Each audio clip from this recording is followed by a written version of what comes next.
हाँ ओके हो गया चालू चलो कि भी classification of transaction recorded in general proper. General proper में कौन से ट्रांजैक्शन रिकॉर्ड होते हैं? एक opening entries. Sir opening entries क्या होता है?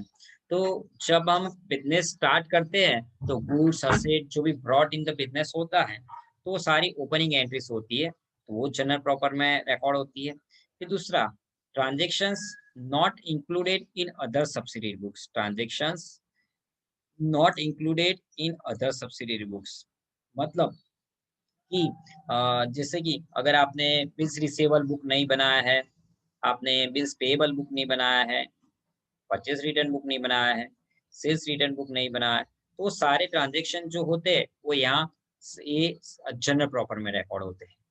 Now transaction of inter account transfer, तो वो भी सारे जनरल प्रॉपर में रिकॉर्ड होते हैं।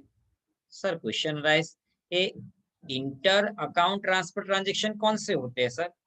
तो इंटर अकाउंट ट्रांसफर अकाउंट मतलब normally eight the end of the year जो ड्राइंग अकाउंट है वो ट्रांसफर होके कैपिटल अकाउंट में चले जाता है। मतलब डी फॉर ड्राइंग आप सीखे हुए हो। तो ड्राइंग ऑलवेज डेबिट होता है, लेकिन at the end of the year drawing credit हो जाता है एंड कैपिटल अकाउंट में चला जाता है। मतलब capital account debit and drawing account credit हो जाता है।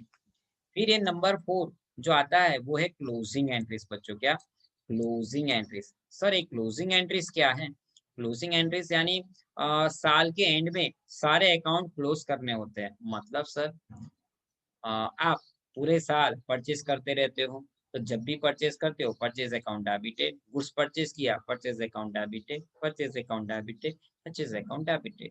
अब ये जो भी पूरे साल में परचेज किया है ये सारा टोटल करके परचेज अकाउंट क्रेडिट करना है and which account debited? Trading account debited. Like same way जब भी आप गुड्स सोल्ड करते हो गुड्स गोज आउट मतलब sales account always credited credited credited. Sales account तो ऑलवेज क्रेडिट ही होता है, लेकिन at the end of the year जब क्लोजिंग आता है तो क्लोजिंग में क्या हो जाता है? सेल्स अकाउंट डेबिट होता है, sales account debit and trading account credited. तो क्लोजिंग एंट्री सीखनी है। फिर ये है number 5, adjustment entries. Now question arise, sir ये एडजस्टमेंट एंट्रीज क्या है? ये आप हमें समझाइए कि सर ये एडजस्टमेंट एंट्रीज क्या होती है। तो जब भी ईयर एंड होता है तो ईयर एंड में आपको बहुत सारे अलग अलग एडजस्टमेंट देने होते हैं बच्चों।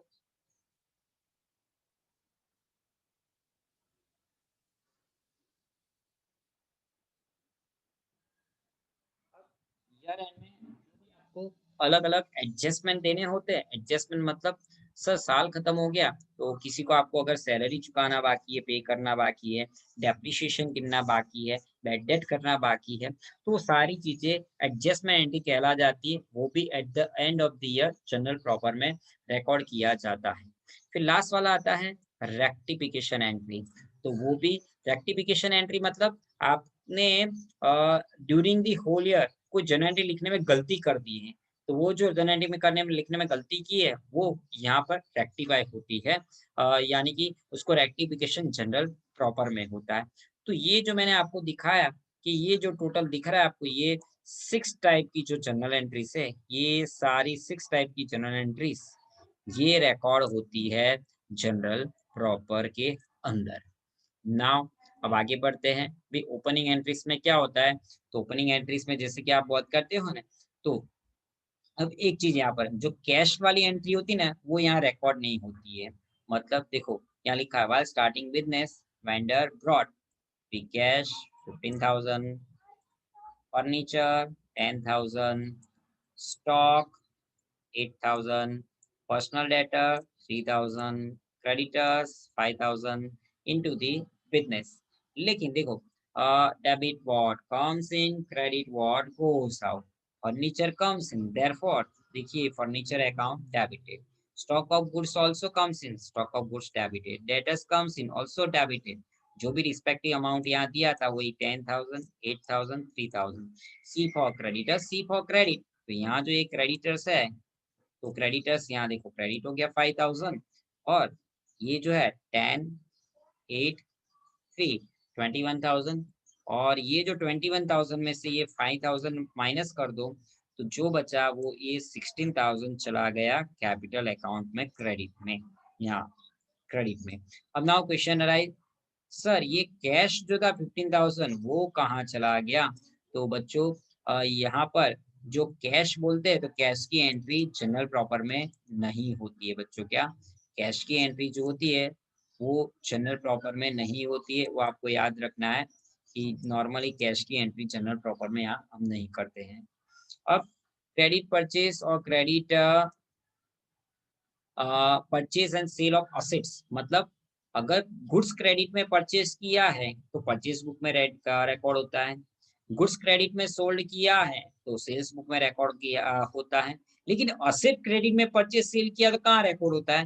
तो वो यहाँ जनरल प्रॉपर में रिकॉर्ड होता है। कि देखो यहाँ लिखा है क्रेडिट परचेज और credit sale of an asset and profit and loss on this sale and purchase, तो वो जो रिकॉर्ड होते हैं वो यहाँ पर बच्चों रिकॉर्ड होता है। ठीक है, अब आगे बढ़ते हैं कि यहाँ इलस्ट्रेशन 1। अब इलस्ट्रेशन 1 जो है तो आप इसको अब ध्यान से देखिए, मैं इससे रिलेटेड जो आपको सम है वो मुझे अब आपको सिखाना है।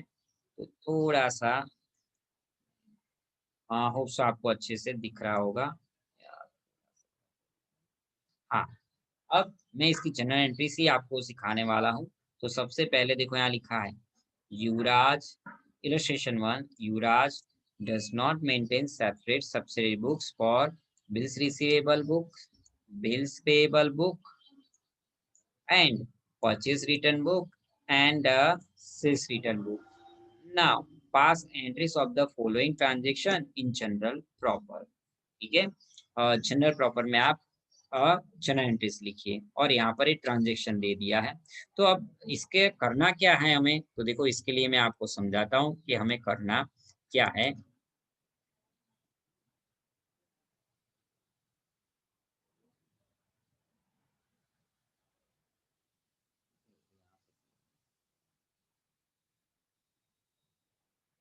देखो इसके लिए हमें करना क्या है,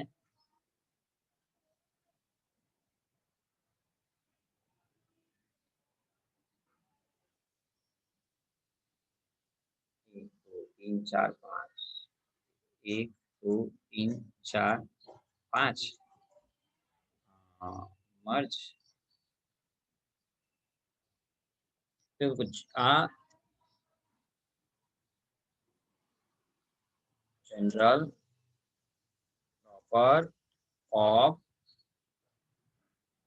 युवराज। मैंने ये किसका युवराज का जनरल प्रॉपर में आपको बना रहा हूँ।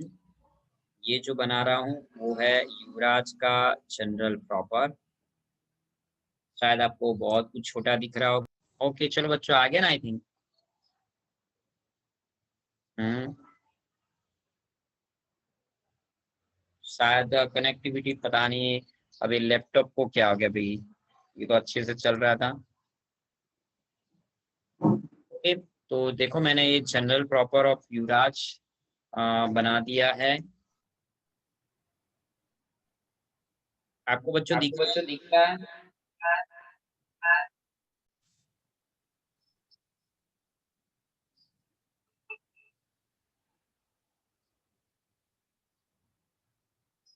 ये पता नहीं लैपटॉप क्या हो रहा है।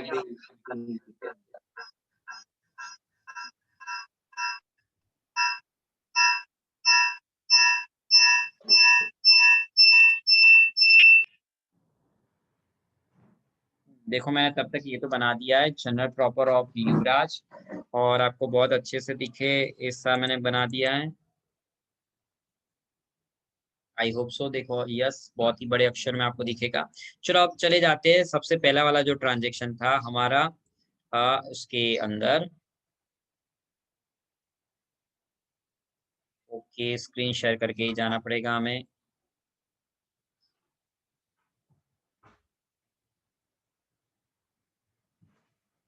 स्क्रीन केम शेयर मत थी, स्क्रीन शेयर કરવી જ નથી થતી જો નહીં હવે હાલ આવું છે।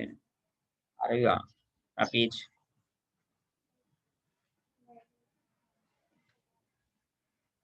એ નહીં પણ કીધે લાવવાનું એમ, है।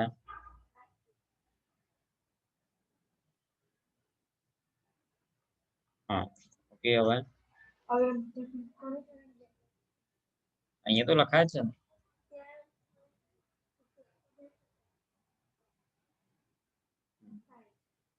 हाँ तो અહીંયા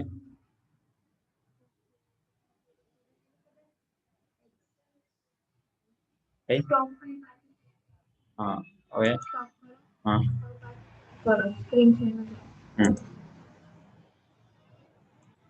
हम्म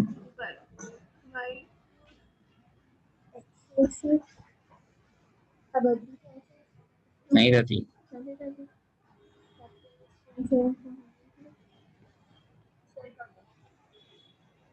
हाँ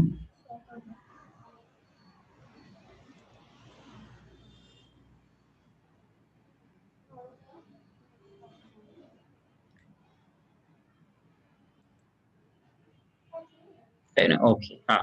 चलो बच्चों हमारा पहला क्वेश्चन क्या था? अ bill of 8,000 drawn on a debtor, ये वाला मैं पहले क्वेश्चन की बात कर रहा हूँ। Bill of 8,000 drawn on a આટલી મહેનત ના કરી તારે હવે મીટિંગ એમ થઈ ગઈ।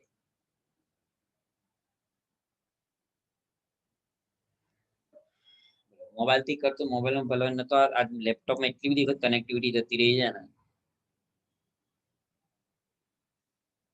हाँ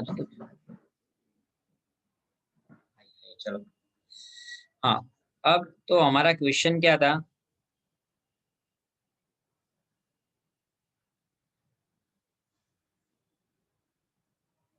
कि a bill of 8,000 drawn on a debtor Mayur for collection of dues for him, which he accepted and return it to us। अब इसका मतलब समझो। डेटर कौन है? पहले तो डेटर मयूर है कौन? Debtor is a person to whom you sold goods on credit. Debtor एक ऐसा इंसान है आपने जिसको माल उधार बेचा है एंड पैसे लेने बाकी है। अब आपने मयूर को गुड्स उधार बेचा, पैसे लेने बाकी है। आपने मयूर से पैसे मांगे, मयूर ने कहा मेरे पास तो भैया पैसे नहीं है। तो आपने कहा एक काम करता हूँ, मैं एक बिल लिखता हूँ, आप उसको एक्सेप्ट करके रिटर्न करो। अब आपको मयूर से पैसे लेने बाकी है, आपने मयूर पे बिल लिखा, मयूर ने एक्सेप्ट किया और सपोज कि ये एक बिल है, तो मयूर क्या करेगा? उस पे सिक्का लगाएगा, साइन करेगा और मयूर आपको देगा। Then what happen? Bills receivable comes in our business. अब bills receivable comes in our business, then bills receivable comes in debit what comes in, credit what goes out। Bills receivable comes in our business, therefore bills receivable account debited, and Mayur is a person, he is a giver, that's why his account credited। तो अब हम इसे लिखेंगे किस तरह से? तो देखो हम यहाँ लिखेंगे नंबर 1 और यहाँ पर मैं लिखूंगा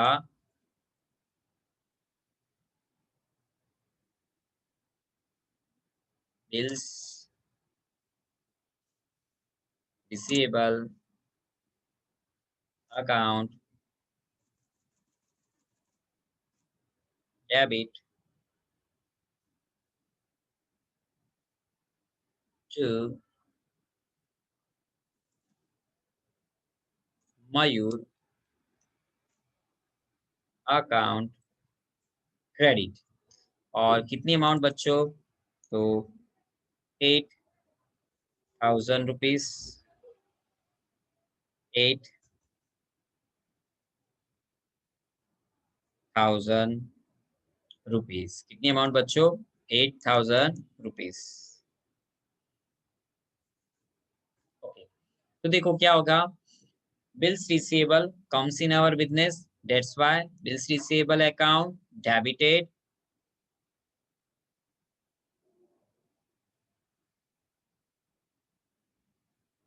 बच्चों what happened? Bills receivable comes in our business, that's why bills receivable account debited, and Mayur is a person and Mayur is a giver, that's why Mayur account credited। अब नंबर 2 चरण entries में हम जाते हैं। Number 2 में क्या लिखा है बच्चों?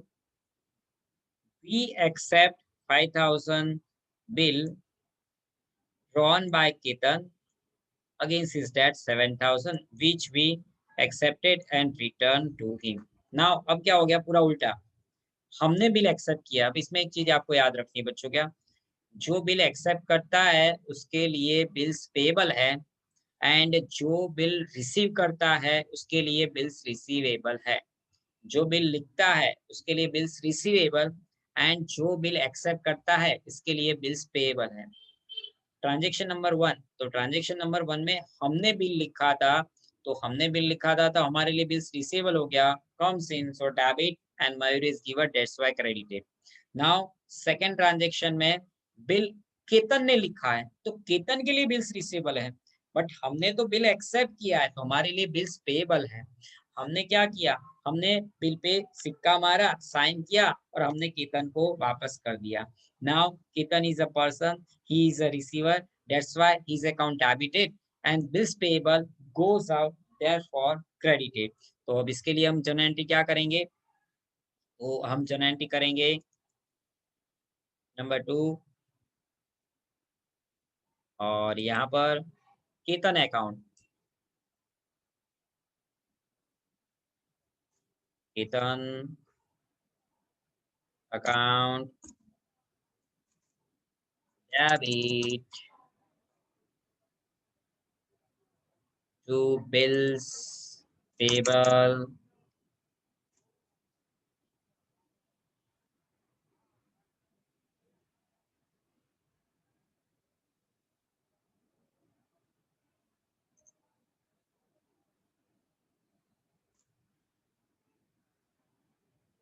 Account credit. ओके, बिल कितने का था बच्चों, 5000 का, तो यहाँ पर आ जाएगा 5000 इस तरह से, ठीक है। जर्नल एंट्री में आ जाएगा 5000। ठीक है बच्चों, देखा आपने कि Ketan account debit to bills payable account credit 5000, 5000 बच्चों। ओके, आई होप आपको अच्छे से दिख रहा होगा। अब नंबर 3 वाली में जर्नल एंट्री मुझे लिखनी है। यहाँ पर मैं लिखूंगा नंबर 3। इसके लिए वापस जाते हैं हम, यहाँ पर क्या लिखा है number 3, bill accepted by Mayur was dishonor on maturity date। अब बच्चों इसमें क्या हुआ, मैच्योरिटी डेट पर हम मयूर के पास गए और हमने मयूर को कहा कि भाई मयूर भैया, तुम्हारा बिल मैच्योर हो गया है, जो टेन्योर था बिल लिखने के टाइम का 1 मंथ का, तो वो 1 मंथ ओवर हो गया है, हमें हमारे पैसे दो। मयूर भाई ने कहा भाई हमारे पास तो एट प्रेजेंट कोई पैसे नहीं है, हम आपको पैसे नहीं दे सकते हैं। तो आपने कहा अगर आप पैसे नहीं दोगे तो बिल डिसऑनर हो जाएगा। मैंने कहा इट्स ओके। तो अब डिसऑनर का प्रोसेस क्या होता है, आपको बिल को नोटराइज करना पड़ता है नोटरी ऑफिसर के सामने। नोटरी ऑफिसर वापस मयूर के पास जाता है, उससे पैसे मांगता है, और अगर मयूर देने के लिए मना करता है तो बिल डिसऑनर हो जाता है। जैसे चेक डिसऑनर होता है, चेक बाउंस होता है, चेक रिटर्न होता है, उसी तरह से बिल भी बाउंस हो जाता है, डिसऑनर हो जाता है। अगर सामने वाला इंसान at the date of maturity पैसे देने से मना करता है तो बिल भी डिसऑनर हो जाता है, बिल भी बाउंस हो जाता है। तो यहाँ पर भी बिल बाउंस हो गया है। अब बिल बाउंस हो जाता है तो क्या करना होता है कि आगे जो जर्नल एंट्री किया उसका एग्जैक्ट उल्टा जर्नल एंट्री करना होता है। तो आगे मैंने ये देखा, ये लिखा है ना, bills receivable debit to Mayur account credit, तो इसका उल्टा जर्नल एंट्री लिखना है। चलो कौन बच्चा मुझे इसका उल्टा जर्नल एंट्री लिख के बताए, बोलेगा, चलो कौन बोलेगा उल्टा जर्नल एंट्री। कौन, हाँ बताओ तो कौन, रेज योर हैंड तो मुझे यहाँ से पता चले कौन बोलना चाह रहा है स्टूडेंट्स। अरे अपना, हाँ कौन, अभी सोलंकी एंड प्रिंस अरे प्रिंस साहब तो चला गया, अभी सोलंकी चल तू बोल दे। देखो ये रहा, ये जो है ना जनरल एंट्री, जो नंबर 1 है ना, उसका उल्टा जनरल एंट्री आपको बोलना है। ये जो देखो मैं बता दूं, ये दिख रहा है ना आपको, इसका उल्टा जर्नल एंट्री।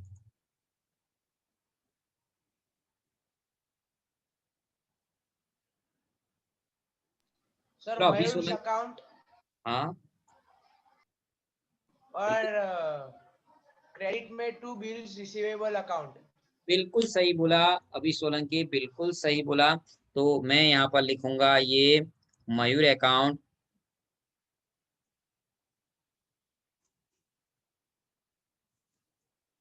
डेबिट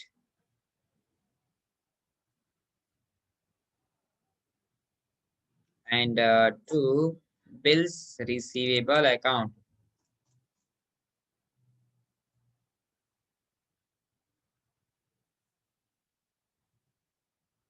सर बाकी है, क्या हो बेटा? 1 मिनट बाकी। हाँ तो रुको, अपने दूसरी मीटिंग चालू कर दें, लेकिन अमाउंट कितना? तो 8,000। और यहाँ पर भी 8,000 इस तरीके सर से। रिसीवेबल का स्पेलिंग गलत है। ओके, गलत मतलब वो टाइपिंग में मिस्टेक हो गया है।